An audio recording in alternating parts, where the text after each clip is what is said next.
Hello friends, welcome to DK STD point. मैं DK Deepak. दोस्तों, आप लोगों के लिए फिर से मैं यह जो आज का सेशन है, जो आज 5 से 9 सवालें कराऊंगा मैं।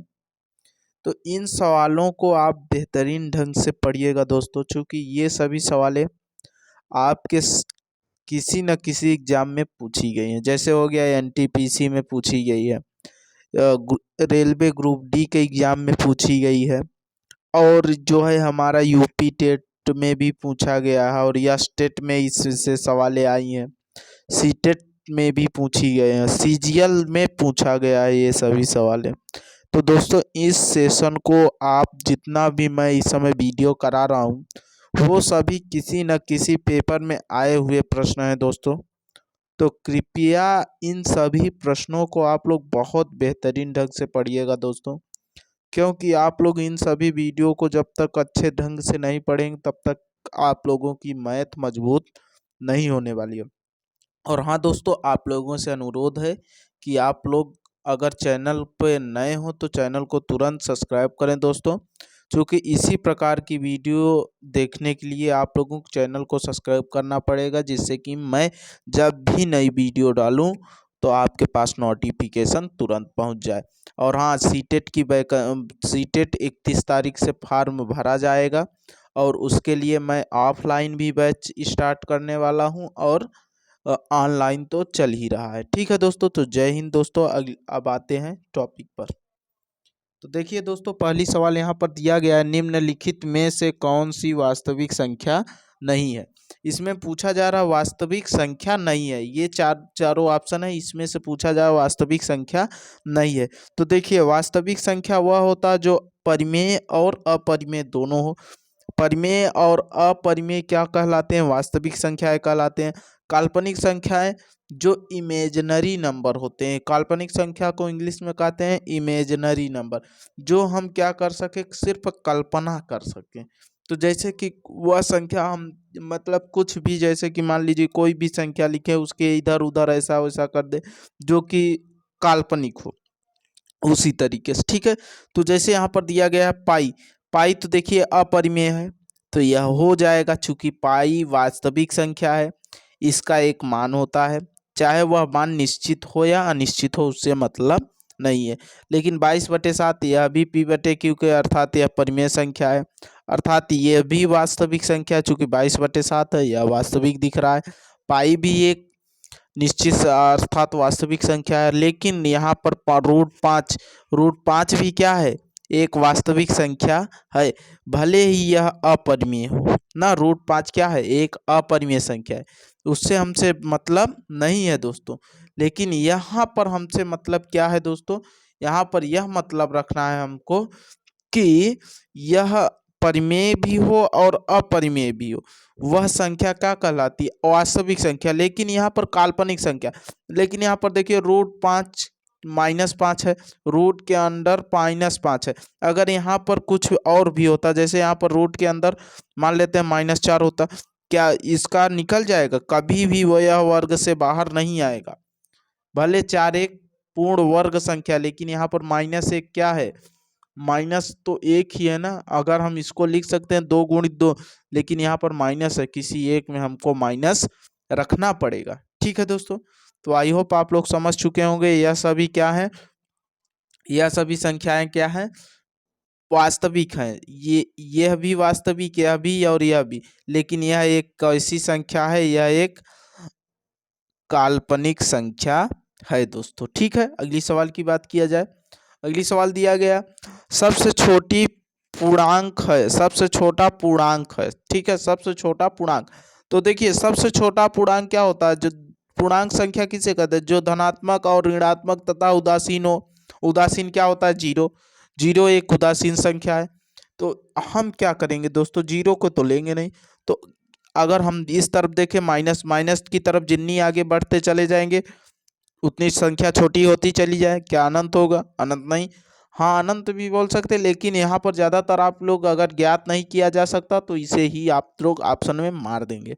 ठीक है दोस्तों, क्योंकि इसे हम क्या कह सकते हैं, ज्ञात नहीं किया जा सकता। कहाँ तक जितनी संख्याएं बनी है दुनिया में, कोई निश्चित है, कोई निश्चित नहीं। ठीक है, अगली सवाल की बात किया जाए दोस्तों, तीसरी सवाल, प्राकृतिक संख्याओं में जीरो शामिल करने पर प्राप्त संख्या क्या कहलाता है। तो देखिए दोस्तों, यह सीटेट में आई हुई प्रश्न है। प्राकृतिक संख्या क्या होता है? प्राकृतिक संख्या 1 2 3 4 5 डॉट डॉट डॉट डॉट अनंत होता है, कोई निश्चित नहीं है कहाँ तक है। ठीक है, जितना हम आगे बढ़ते चले जाएंगे उतनी बड़ी संख्या होती चली जाएगी। अब इसी में बोल दिया जा रहा है जीरो शामिल हो जा रहा है। अगर जीरो शामिल हो जा रहा है तो यह क्या बन जा रहा है, पूर्ण संख्या बन जा रहा है कि नहीं? पूर्ण संख्या बन जा रहा है, तो वही हमारा आंसर हो जाएगा। प्राकृतिक संख्या से पहले जीरो शामिल होने पर संख्या क्या कहलाती है? पूर्ण संख्या कहलाती है। ठीक है दोस्तों, अगली सवाल की बात किया जाए। अगली सवाल क्या है? 1 से 10 तक की कुल अभाज्य संख्या है। ओ सॉरी, यहाँ पर 1 से 100 तक, हम 10 ही तक पढ़ रहे थे। 1 से 100 तक कुल कितने अभाज्य संख्या है? तो कुल अभाज्य संख्या पूछा जा रहा है दोस्तों। कुल कितने अभाज्य संख्या है? हमने आपको बता दिया 25 है। ठीक है, कुल कितनी अभाज्य संख्या है? 25 अभाज्य संख्या है, बस इतना याद कर लीजिए। ठीक है, और अभाज्य संख्या के लिए हमने ट्रिक भी बताया अच्छे तरीके से, पिछली वीडियो देखिएगा, अभाज्य संख्या डालिएगा तो वहां पर आ जाएगा अभाज्य संख्या DKSTD पॉइंट, यह डालेंगे तो तुरंत आ जाएगा दोस्तों अभाज्य संख्या वाला।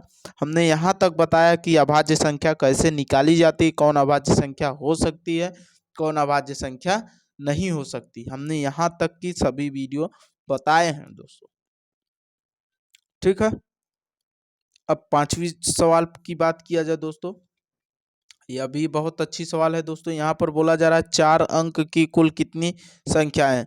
तो 4 अंक की कुल कितने संख्या है? 4 अंक में कौन होगा? सबसे छोटा अंक पहले, सबसे छोटी संख्या 1000 होती है, और 4 अंक की सबसे बड़ी संख्या क्या हो जाएगी?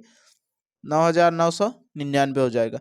दोनों में कितने का अंतर अंतर है? चाहे अंतर देखिए या कुछ देखिए, हमसे उसे मतलब नहीं रहता, लेकिन यहाँ पर एक चीज हमें याद रखना पड़ेगा दोस्तों। क्या याद रखना पड़ेगा? कि डायरेक्टली आपको करना क्या रहता है दोस्तों, हमें देखिए यहाँ पर 4 अंकों का पूछा है, तो 4 अंक के लिए हम क्या कर सकते हैं, जैसे यहाँ से 1 से लेकर 9 तक, फिर यहाँ पर 2 अंक वाले 10 से लेकर कितने 99 तक हो जाएगा। ठीक है दोस्तों, और यहाँ पर जैसे कि अगर अब हम 3 अंक की बात करें तो यहाँ पर ये 3 अंक हो जाएगा, 3 अंक ना, और उसके बाद क्या हो जाएगा, 3 अंक के बाद यहाँ पर 999 हो जाएगा, फिर यहाँ पर क्या हो जाएगा, 4 अंक आएगा। ठीक है, और यहाँ पर कितना पहुंच जाएगा, 9999, 4 अंक में आ जाएगा।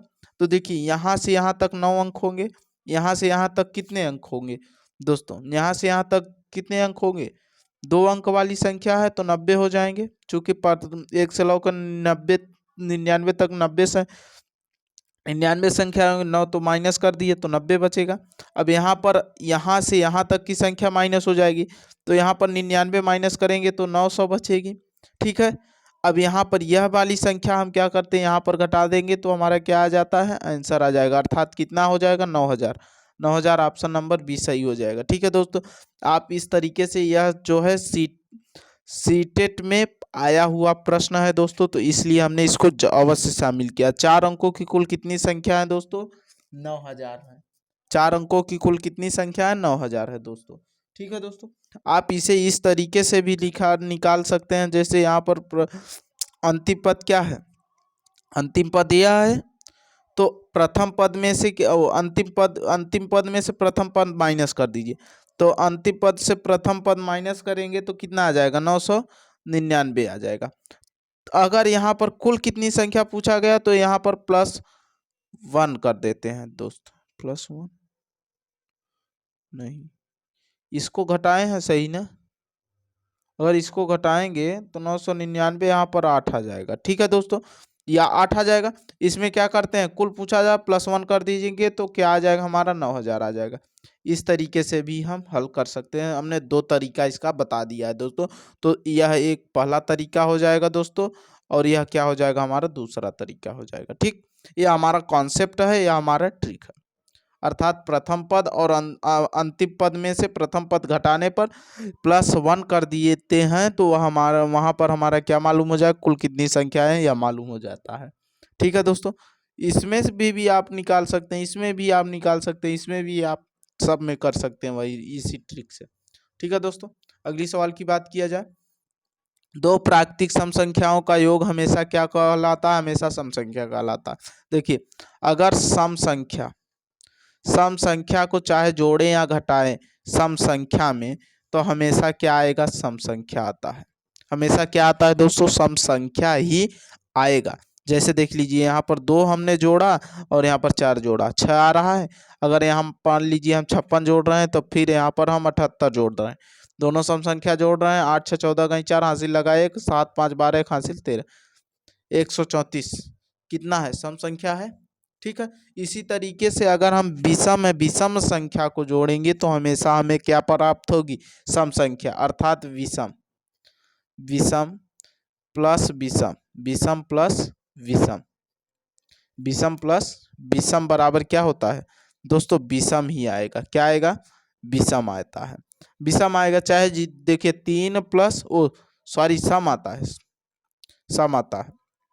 3 में 5 जोड़ दिए 8 आएगा, यहाँ पर 1 में 5 जोड़ दीजिए 6 आएगा, सम है। ठीक है दोस्तों, तो जितना भी हम जोड़ते रहेंगे हम उसमें सम ही प्राप्त होगा। वीडियो ज़्यादा बड़ी बन रही शायद, तो दोस्तों अगर चैनल पर नए हो तो चैनल को जरूर सब्सक्राइब करिएगा। दो संख्याओं का योग 70 है तथा उनका अंतर 10 है तो दोनों संख्याएं हैं। तो देखिए, हमने पूछा, बहुत अच्छे तरीके से इसको बताया है। दो संख्याएं का योग, अच्छा a प्लस बी बराबर 70 है। मान लीजिए हैं दोनों संख्या a और b हैं, तो दोनों का योग 70 हो जाएगा और अंतर a माइनस बी, अंतर 10 हो जाएगा। अगर इसमें पूछा जाए a का मान या बड़ा या छोटा, तो आपको कुछ नहीं करना, ए बराबर निकालना है तो इसको जोड़कर घटा दीजिए। 70 1 80 हो जाएगा, 80 का आधा क्या हो जाएगा, 80 का आधा क्या होता है 40, हमारा ए बराबर 40 आ जाएगा। बी का मान कैसे निकाले, इसी को घटा के 60/2 कर देंगे बस, चूंकि 70 में 10 घटाएंगे 60 आ जाएगा, इसका काट दीजिए 30 आ जाएगा। ठीक है दोस्तों, यह सभी प्रश्न हमने अपने एसएससी कोचिंग के जो ऑफलाइन बैच है उसमें टेस्ट लिया है। यह सभी उस सवाल से भी वहाँ से भी आए हैं, चूंकि इन सवालों को हमने प्रैक्टिस सेट से लिया है। 50 से कम 3 के सभी धनात्मक गुणजों का योग होगा। 50 से कम पूछा जा रहा है तो पहला 3 हो जाएगा, लास्ट वाला कहाँ से जाएगा, अर्थात 3 के पहाड़ा में जो 50 से कम हो तो लास्ट वाला क्या हो जाएगा, हमारा 48 हो जाएगा। चूंकि 3 के पहाड़े में आ रहा है 48, प्लस प्रथम पद प्लस अंतिम पद बटे 2 होता है, गुणित पदों की संख्या में निकालना है तो कुल कितने पद हो जाएंगे दोस्तों, यहाँ पर 16 पद हो जाएंगे। 16 पद कैसे हो जाएंगे कि 16 तियां 48 होता है, 16 तियां 48 और 16 चौक 16 तियां 48 होता है। अगर हम 3 का पहाड़ा 16 बार पढ़ेंगे तो 48 आएगा, अर्थात 16वां पद कौन सा होगा, 48 होगा।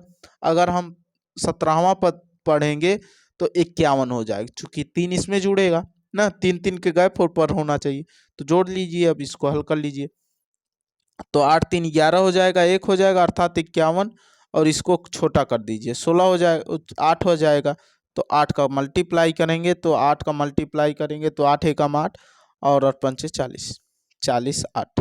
ठीक है दोस्तों, अगली सवाल की बात किया जाए। बहुत अच्छी सवाल है दोस्तों, यह जो सवाल आने वाली है इस सवाल को आप काफ़ी एग्जामों में देखेंगे दोस्तों इस सवाल को। तो देखिए दोस्तों, यहाँ पर दो संख्याओं का योग 16 है तथा गुणनफल कितना है दोस्तों, 55 है, तो उसके व्युत्क्रमों का योग होगा। देखिए, ए प्लस बी बराबर कितना दिया गया, 16 दिया गया है, और ए इंटू बी बराबर कितना दिया गया, 55 दिया गया। व्युत्क्रमों का योग, तो मानते हैं इसका व्युत्क्रम 1/a हो जाएगा प्लस इसका व्युत्क्रम 1/b हो जाएगा। व्युत्क्रम मतलब होता है दोस्तों उल्टा। ठीक है, अब इसको हल कर लीजिए, अर्थात इनका लस लेंगे तो ए बी हो जाएगा, बी में यहाँ पर जाएगा प्लस ए, अर्थात इसे हम ए प्लस बी बटे ए बी लिख सकते हैं। ठीक है दोस्तों, यह लिख सकते हैं कि नहीं, तो अब इसी मान रख दीजिए, आंसर हो जाएगा। ए प्लस बी का मान कितना है 16 है और इसका मान 55, तो अर्थात 16/55 किस option, option number B. I hope दोस्तों आप लोगों को वीडियो अच्छी लगी होगी। वीडियो अगर अच्छी लगी है दोस्तों तो चैनल को तुरंत सब्सक्राइब करिएगा दोस्तों। मेरे YouTube channel DK STD point coaching को दोस्तों ज़्यादा से ज़्यादा शेयर करें, ज़्यादा से ज़्यादा वीडियो को दोस्तों आप लोग पढ़ाने का प्रयास करें। और हाँ, 7वीं सवाल में शायद कुछ छूट गया था उसमें। 7वीं सवाल में क्या था दोस्तों, इसमें आंसर हमने बताया ही नहीं था। जैसे दो संख्याओं का पूछा जा रहा था तो दो संख्याओं के बाद इसमें पूछा क्या गया था दोस्तों, पूछा गया दो संख्याओं का गुणनफल। तो अगर दो संख्याओं का गुणनफल पूछा गया तो दोनों संख्या ए और बी का गुणा कर दीजिए, 4 तिहाई 12 हो जाएगा। चूंकि 4 तिहाई क्या हो जाएगा, 12 हो जाएगा। 2 जीरो लगा देंगे तो 1200 हो जाएगा। ऑप्शन नंबर कौन हो जाएगा, ए नंबर। ठीक है दोस्तों, शायद यह छूटा था, हमने बताया नहीं था। तो ठीक है दोस्तों, जय हिंद दोस्तों, आई लव यू।